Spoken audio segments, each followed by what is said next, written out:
It's nothing. Y'all believe what y'all want to believe. That's a half a ticket right there. I'm really the type that could take 2 years off. Because this is really my life. It's official. 6ix9ine's fall-off is getting uglier by the day, and nobody is letting it slide. His enemies are having a field day, especially Chief Keef, who's out here clowning him like it's 2018 all over again. You got one house right here. 2 houses right here. 3 houses right here. 4 houses right here. 5 houses right here. Maybe 2 houses right there. If you've been paying attention, you've probably noticed something strange. The once-ice-heavy rapper has been looking real bare lately. No flashy chains, no stack watches, nothing. And now we finally know why. The IRS pulled up and started auctioning off his prized possessions. Yeah, even his jewelry. They are cleaning house and in the process airing out just how deep in the hole 6ix9ine really is. Bro ain't just broke, his government level broke. What makes it even messier is that fans had already started connecting the dots. Over the past few months, he's been showing up with less and less bling in his videos. At first, people thought maybe he was switching up his style. But nah, it turns out his assets were already getting seized behind the scenes since last year. This wasn't just a one-time raid. The IRS is still moving, still selling, and that screams one thing. The debt must be massive. And let's be honest, after all the online trolling, the wild beefs, and those fake flexes, nobody's rushing to feel sorry for him. The streets are watching, and this public downfall is exactly the kind of karma people expected. The auction block don't lie. And right now, 6ix9ine's legacy is looking just as empty as his jewelry box. He broke as a mother. 6ix9ine ain't got nothing. Man, that over there doing bad, bro. I had to send him $20 for some gas, man. Yeah, bro. You know what I'm saying? That's why we was telling the people ain't nothing we can really do for you right now, because niggas is broke, bro. From the very start of 6ix9ine's career, one thing he never stopped bragging about was his money. He acted like he was untouchable, always flaunting stacks of cash, roasting other rappers for being broke, and making it clear that money ran everything in his life. Where he lived, what he drove, how he moved, all of it was based on cash flow. But with all the chaos he caused, that kind of money was never going to last forever. After he got out of jail, 6ix9ine was handed a massive multi-million-dollar record deal. Sounds like a comeback story, right? Not exactly. The issue was with all the bridges he burned and all the legal mess tied to his name. Fans just weren't riding with him like they used to. Sure, his first couple of songs out of jail, Gooba and Trolls, blew up, but that was all hype. Once the buzz died down, so did the streams. His album Tattletales sold just 53,000 units in its first week. And his next project, Leviva, yeah, there weren't even any official first-week numbers. That's how low the interest got.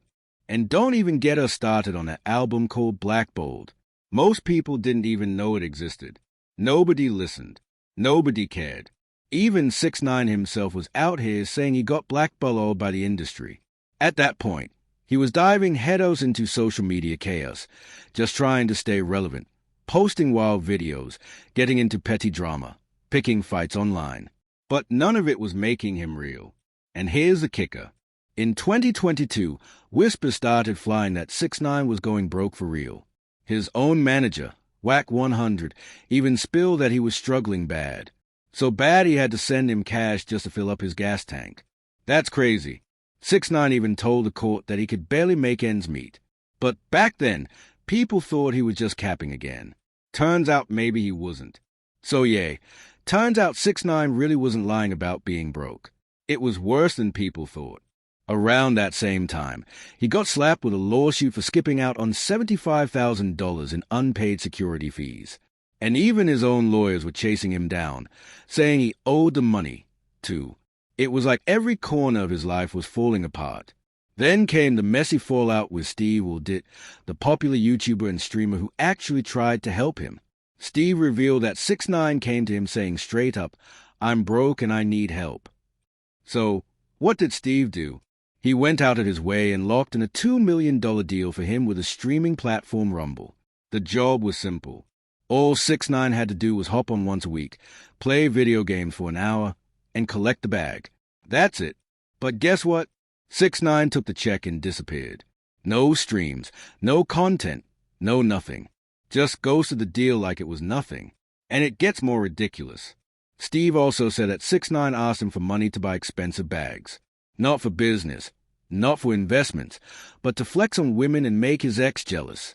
What kind of financial planning is that?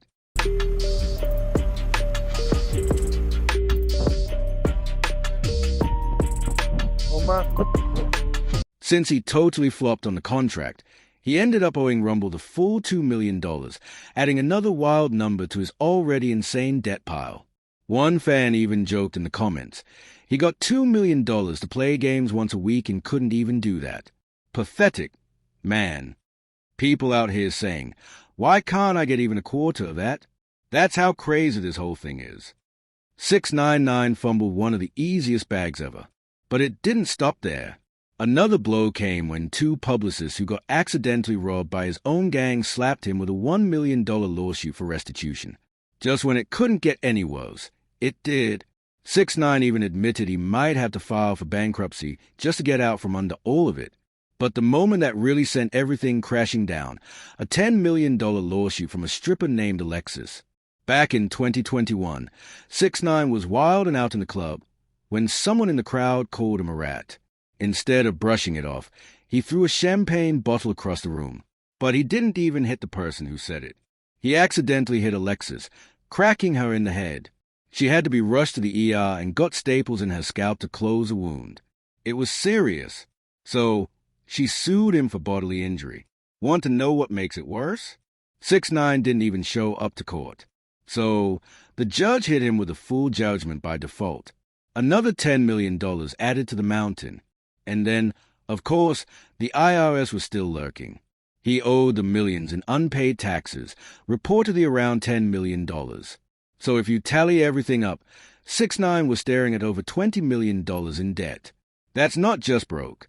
That's unrecoverable. Nobody gonna kill you know?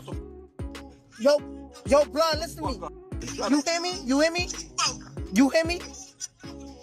I kill people. Do not kill no. By 2020, before the feds had enough, they raided his Florida mansion, and witnesses say they watched agents tow away multiple cars like it was an episode of a repo show. It's crystal clear now. 6ix9ine in flexing era is done for good. And of course, the internet went straight savage. The same way 6ix9ine used to roast broke rappers. People are dragging him now. Memes everywhere. One person said, 6ix9ine joining Squid Game to pay off his debt. Another said, if Trippie Redd buys some of his stuff, I'm going to lose it. He's not just broke. He's getting roasted with no end in sight. Now, that would be straight-up poetic justice. Imagine Trippie Redd buying up 6ix9ine's auction jewelry after everything that went down between them. 6ix9ine dragged Trippie hard back in the day, threw him under the bus when they were beefing. So, yeah, people would love to see that full circle moment. And of course, Chief Keef wasn't about to miss his chance to get petty. After all, 6ix9ine spent years clowning Keef and his crew, even allegedly sending out hits on them. Now, Keef reportedly thinks all of this is just karma coming for 6ix9ine. And honestly, he might be right. Because if you trace it back, this beef runs deep all the way back to 2018.